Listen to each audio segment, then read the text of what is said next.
শেফালি এখানে কি করো? এই জায়গাটা আমার খুব পছন্দ। আমার যখন মন খারাপ হয় আমি এখানে চলে আসি। আর এখন তো বৃষ্টি হইতেছে, আমার বৃষ্টি খুব ভালো লাগে। ঠিক করছো। এই শুনেন, আমি না আপনার চেয়ারম্যান না, আর আপনি আমার সামসা না, তো আমার সামনে ঠিক ঠিক এই কথা বারবার কখন লাগবো না। এটাও ঠিক বলছো। আবার আপনার সমস্যা কি জানেন? কি? আপনার মেরুদণ্ড বইলা কিচ্ছু নাই, আপনি হইলেন একটা পরজীবী। পরজীবী? এটা আবার কি? যার নিজের কোনো শক্তি নাই, অন্যের শক্তিতে চলাফেরা করে, অন্য যা কয় সেটাতে তাল মিলায়। আমার নিজস্ব শক্তি আছে, নিজে চিন্তা করতে পারি। চিন্তা করেন ঠিকই, কিন্তু কোনো সাহস নাই। সাহসও আছে। সাহস আছে?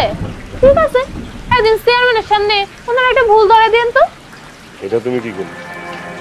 চেয়ারম্যান হলো আমার মহাজন, আমি চাকরি করি। চাকর হয়ে কি আমি মহাজনের ভুল ধরতে পারবো? কইছিলাম না আপনার কোনো মেরুদণ্ড নাই, আপনি এলেন একটা সামসা সামসা সামসা।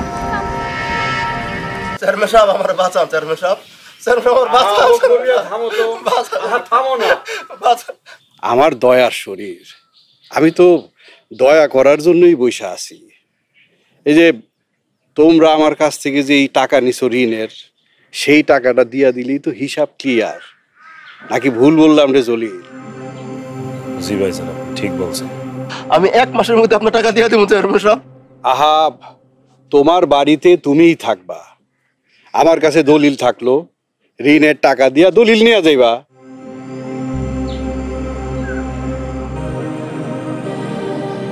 আপনি উচিত কথা বলছেন ভাইজান। কিরে, সকালে পানি পান্তা কিছু খাস নাই? আওয়াজ এত কম কেন?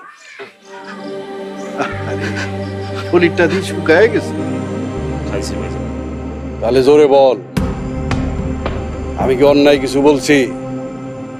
না ভাইজান, আপনি অন্যায় কিছু করেন নাই। এই যে এইবার ঠিক আছে, এই জন্যই তো তোরে আমার এত বেশি ভালো লাগে। তুই আমার সামসা। চেয়ারম্যান এর একটা কাম করলো। হ, জয়নাল হাসান পোলাটা মরছে 1 সপ্তাহ হয় নাই। চেয়ারম্যান কিনা সুদের টাকা লাগে তার বাড়ি দখল নিতে চাইতেছে। তুই দেখিস এই চেয়ারম্যানের মাথার উপর একদিন গজব পড়বো।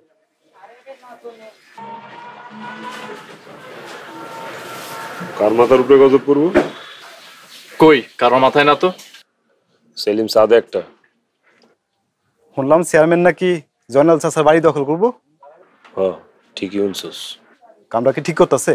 ঠিকই তো করতেছে। আর কয়টা দিন সময় দিলেও তো একটা ব্যবস্থা করতে পারতো। এই বুইরা 2 লাখ টাকা করতে জোগাড় করে, এই বুইরারে 3 বার আড়ে বিক্রি করলেও তো এই টাকা আইব না। তুই তো দেখি চেয়ারম্যানের মতো হারামি হয়ে গেছস। এই চেয়ারম্যানের মতো তুই মুছ রাখছস, দাড়ি রাখছস, আর ওই যে তোর চেইনটেন আছে না গলার মধ্যে, এগুলো রাখছস, পুরো চেয়ারম্যান হয়ে গেছস। হইলে হইছি, সমস্যা কি? সামসামি কইরা তুই আর কয়দিন খাইবি রে ভাই? আল্লাহ তোরে 2টা হাত দিছে, কর্ম কইরা খা। সামসামি করে যদি পেটে 2টা ভাত আহে, বেহুদা কাম করে লাভ কি? সবাই কি তোর মতো বলদ নাকি? হন জলিল, আজকে তুই যার কথায় উঠবস করতাছস, একদিন তার কথাই তো সর্বনাশের কারণ হয়ে থাকবে।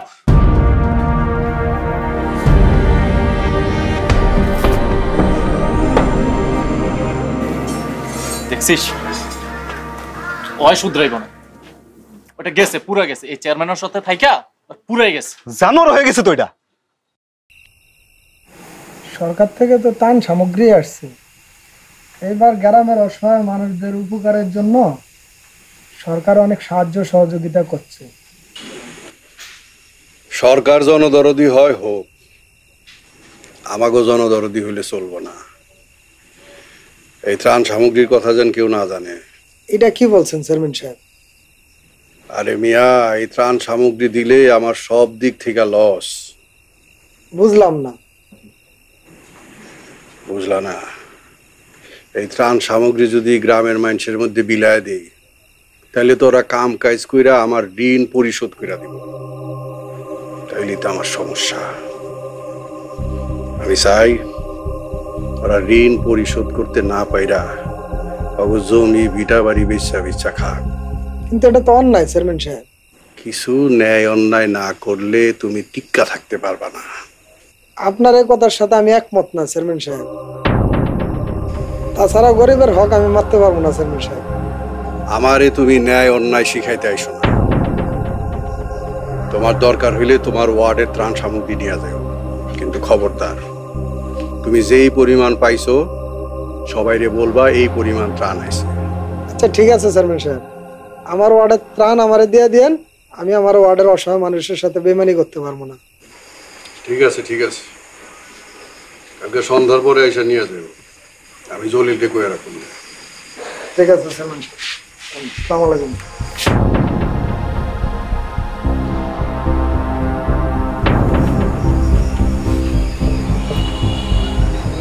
তোর ত্রাণ দেওয়া আমি ছুটাবো।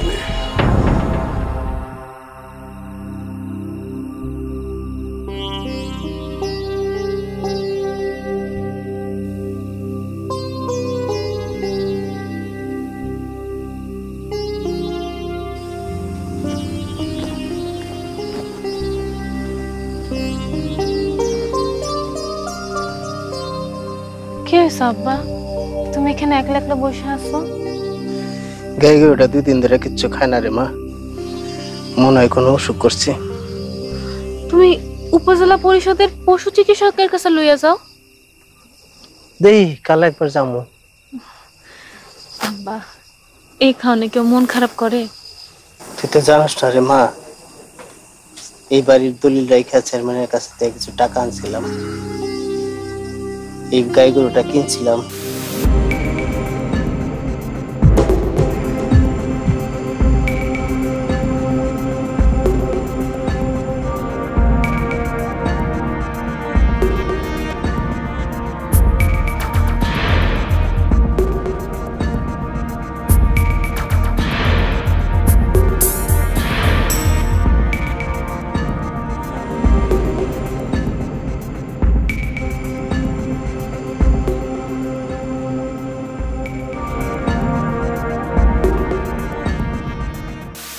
ভাবছিলাম আস্তে আস্তে টাকা শোধ করে দিব,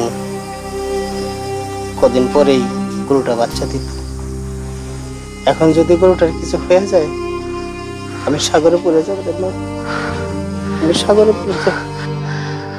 আব্বা তুমি চিন্তা করো না, দেখো সব ঠিক হয়ে যাইব। তুমি এসব নিয়ে ভাইবো না। আল্লাহ জানে মা।